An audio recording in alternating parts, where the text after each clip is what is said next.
مساء الخير يا جماعة. النهاردة هعمل لكم وصفة جميلة جدا بمكونات بسيطة وموجودة في كل بيت وبنحتاجها في الحر.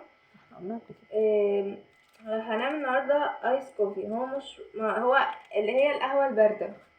هنعملها ازاي بقى؟ اول حاجة هنجيب نسكافيه بلاك، ده كيس ب2.5 جنيه او 3 جنيه. نحطه كده في اي حاجة بنقفلها، اي حاجة هنقفلها. يعني مثلا لو ازازة مثلا حلو، برطمان زي ده ماشي. نحط اول حاجة الكيس ده، بعدين بتحط بقى السكر زي ما انتوا عايزين. نحط معلقتين.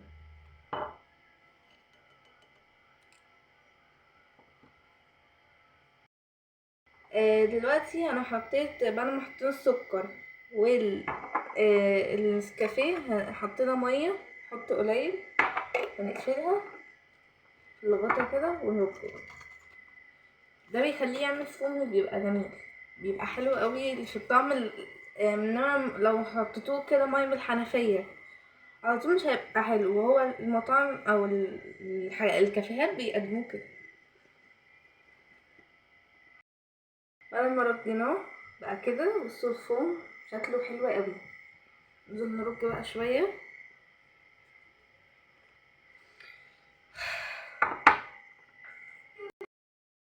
بعد ما رجيناه كده هنصبه في مج كبير كده، يعني عايزين مج يكون محترم. هصبه وارجعلكم.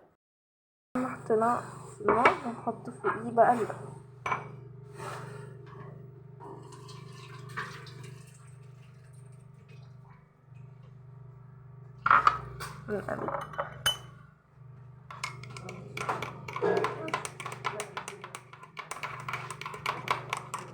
حط سكر عشان ممرر شوية. حطوه